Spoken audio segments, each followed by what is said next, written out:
दिल्ली से बड़ा अपडेट जानिए। साकेत कोर्ट के लॉकअप में कैदी का मर्डर कर दिया गया। 2 कैदियों ने मिलकर तीसरे कैदी की हत्या कर दी।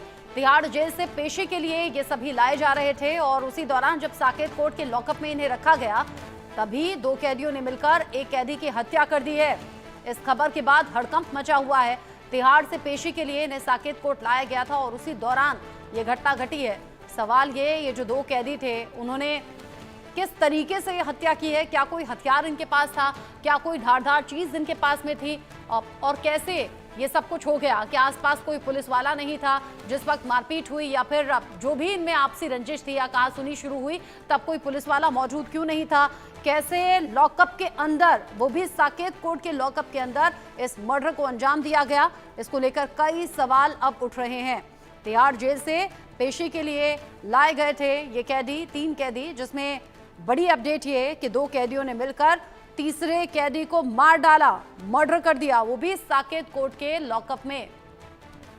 साकेत कोर्ट के लॉकअप में कैदी का मर्डर किया गया है। साकेत कोर्ट के लॉकअप में जहां पर 3 कैदियों को रखा गया था, तिहाड़ जेल से इन सभी की पेशी के लिए साकेत कोर्ट में लाया गया था।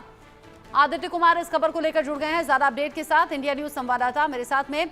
आदित्य, ये बड़ी हैरान करने वाली खबर है। एक तो लॉकअप, ऊपर से साकेत कोर्ट का लॉकअप जहां पर 2 कैदियों ने मिलकर तीसरे कैदी की हत्या कर दी। ये किस वजह से हुआ? अभी तक की इन्वेस्टिगेशन क्या कह रही है और कैसे मारा? जी रचना, अभी जो शुरुआती जानकारी आई है सामने में ये है कि 2017-18 की बात है। उस वक्त इनके आपस में झगड़ा हुआ था, इनकी लड़ाई हुई थी और ये सब आपस में रहने वाले थे, अगल बगल के ही रहने वाले थे। उसी के बाद में बताया जा रहा है कि जो मृतक है, मृतक ने चाकू से हमला किया था बाकी के 2 जो हमलावर थे उसके ऊपर में, और इसी को लेकर के रंजिश थी और उसी रंजिश को लेकर के कुछ विवाद भी चल रहा था लगातार। उसके बाद जो है ये मौका देख करके आज जो है हमला किया गया है। अभी मौत के जो कारण है ये तो सामने आ पाया है। मौत किस तरीके से हत्या की गई या प्लानिंग कैसे हुई है, इसको लेकर के अभी तक जो है पूरी जानकारी सामने नहीं आई है, लेकिन ये बताया जा रहा है कि किसी हथियार से जो है इसकी हत्या जो है वो की गई है। पुरानी रंजिश की वजह से 2017 से ही ये सब आपस में मतभेद था इनका, आपस में लड़ाई थी, जिसके बाद ये घटना आज जो है वो हुई है। और जब वो जेल से निकले थे उस वक्त तक नॉर्मल सब कुछ था और शायद ये प्लानिंग पहले से उनकी रही होगी, लेकिन जेल में जाने के बाद में इस तरह की घटना जो है ये सामने आई है। पुलिस अभी भी जांच कर रही है कि आखिर कैसे पूरी प्लानिंग हुई, क्या कोई खास और वजह भी रही है, क्योंकि जो रिकॉर्ड में रहा है, रिकॉर्ड के अनुसार 2017 में इन दोनों की लड़ाई हुई थी और उसके बाद जो है आज इतनी बड़ी घटना को अंजाम दिया गया है। लेकिन और भी जांच चलेगी, जांच के बाद और अच्छे तरीके से साफ और क्लियर हो पाएगा कि आखिर ये घटना कैसे हुई है, कौन कौन शामिल थे। और क्योंकि अकेले 2 आदमी के बस की बात नहीं, जो जेल के बाहर के लोग होते हैं उनकी भी मदद ली गई होगी, या ये सब जो है पुलिस जांच कर रही है, तभी जो कुछ अच्छे तरीके से पुलिस भी बता पाएगी या कोर्ट की तरफ से भी कुछ जानकारी आ पाएगी या तिहाड़ जेल के भी तरफ से जो है ये सामने आ पाएगा कि आखिर ये क्या कैसे हुआ। लेकिन जैसे जैसे जांच आगे बढ़ेगी, कार्यवाही जो है वो बड़ी हो सकती है, कई लोगों के ऊपर में गाज गिर सकती है। जी आदित्य, सवालों के घेरे में बहुत सी चीजें हैं। तिहाड़ जेल भी, जहां पर कैदियों के पास अगर वहां से हथियार आया तो कैसे आया, रास्ते में आया तो रास्ते में कैसे आ गया, पुलिस वाले साथ में होते हैं। साकेत कोर्ट में आप दाखिल होते हैं, वहां लॉकअप में रखे जाते हैं, तो क्या वहां जाने से पहले आपकी चेकिंग नहीं की गई? लॉकअप में अगर ये कैदी थे तो क्या आसपास बाहर कोई पुलिस वाला नहीं था? क्योंकि ऐसा नहीं है कि मर्डर चुटकियों में हो गया होगा, शोर आया होगा, आवाज आई होगी, मार पिटाई, लड़ाई झगड़ा हुआ होगा, तब किसी की हत्या हो सकती है। तो आसपास कोई पुलिस वाला वहां मौजूद क्यों नहीं था? ये ऐसे लूप होल्स हैं जिस पर जेल प्रशासन को भी जवाब देने होंगे और वो पुलिस वाले भी जो साथ में थे।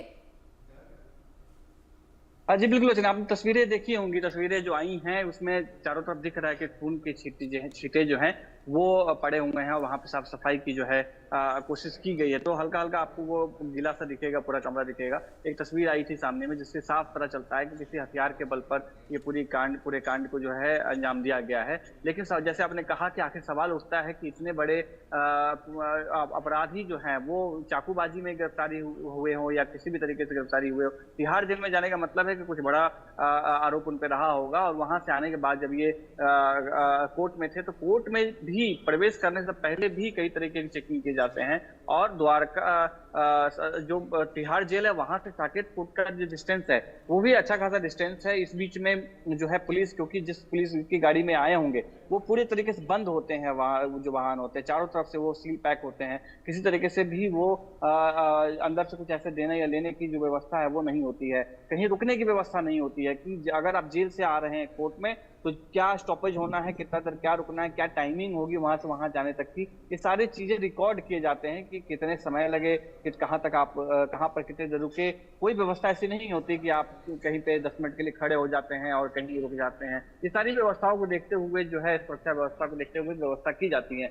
लेकिन इन सब के बीच में ये हथियार कैसे गया, ये सवाल उठता है। और इस पे जांच के बाद ही सामने आ पाएगी कि आखिर हथियार के रास्ते में दिए गए थे या जो जेल में कैद थे तो क्या जेल में प्रोवाइड करवाए गए, या ये भी एक हो सकता है कि कोर्ट के समय में, कोर्ट के बाहर में जो आपने प्रवेश करने के बाद जो है, कोर्ट के प्रवेश के द्वार के बाद जब आप अंदर जाते हैं वहां पर क्या किसी ने हथियार दिया, ये भी जांच का विषय है। लेकिन कई ऐसे सवाल हैं जो खड़े होते हैं कि आखिर इस कोर्ट की सवाल उठ रहे हैं, इन सवालों पर जांच भी होगी और अब जवाबदेही बनती है जेल प्रशासन की भी, पुलिस की भी। अब इस पूरे मामले को लेकर जो कुछ और अपडेट आएगा आदित्य आपके जरिए दर्शकों तक पहुंचाएंगे। अभी के लिए शुक्रिया आपका। आगे बढ़ेंगे, अगली बड़ी खबर पाकिस्तान से है। पाकिस्तान से इस वक्त बड़ा अपडेट आप जानिए। कराची के मालिर जेल से हेड कांस्टेबल भी फरार हो गया।